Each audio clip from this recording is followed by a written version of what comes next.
दोस्तों, AIB exam भविष्य में वैलिड होगा या नहीं होगा?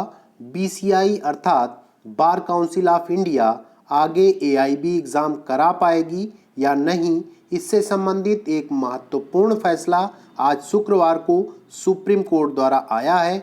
तो दोस्तों, सुप्रीम कोर्ट द्वारा यह फैसला 28 सितंबर 2022 को justice S K Kaul, justice Sanjiv Khanna, justice AS Oka, justice Vikramnath और जस्टिस जे के महेश्वरी ने बार काउंसिल ऑफ इंडिया द्वारा आयोजित होने वाली एआईबी एग्ज़ाम की वैधता संबंधी मामले में सुरक्षित रखे गए जो केस था या मामला था उसमें दिया गया है।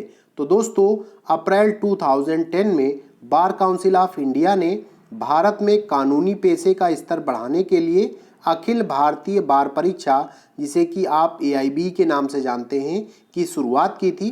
परीक्षा निर्धारित करती है कि उम्मीदवार को कानून की बुनियादी समझ है या नहीं है और वह अधिवक्ता के रूप में अभ्यास करने के योग्य है या फिर नहीं है।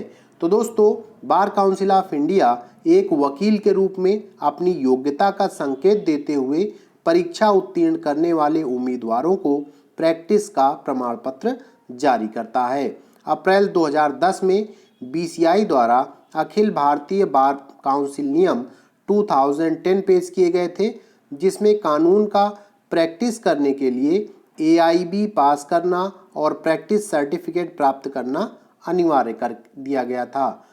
तो दोस्तों, इन नियमों को बीसीआई के 2014 और 2015 के नियमों द्वारा प्रबलित किया गया था, जिसमें अधिवक्ताओं को एआईबी लिखने और कुछ लाभ प्राप्त करने के लिए हर 5 साल में अपने प्रमाण पत्र को नवीनीकृत करने की आवश्यकता थी। उसके बाद पहले नामांकित और नए नामांकित अधिवक्ताओं ने बार काउंसिल ऑफ इंडिया के 2014 और 2015 के नियमों को चुनौती दी थी।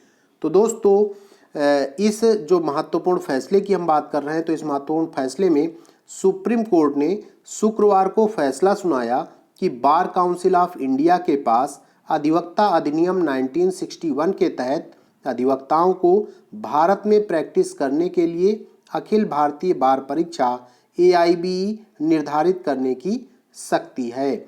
इस फैसले से संविधान पीठ ने वी सुधीर बनाम bar council of India 1999 SCC 176 में रिपोर्ट किए गए अपने पहले के फैसले को खारिज कर दिया है, जिसमें सुप्रीम कोर्ट ने फैसला सुनाया था कि अधिवक्ता अधिनियम की धारा 24 में उल्लिखित शर्तों के अलावा कोई एक ऐसे व्यक्ति पर जो भारत में कानून का अभ्यास करना चाहता है, कोई और शर्त नहीं लगाई जा सकती है।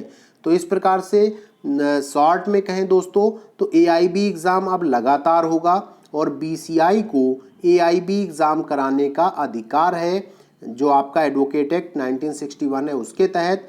तो इससे यह सिद्ध हो गया है कि अभी एग्ज़ाम होना है। बहुत बहुत धन्यवाद।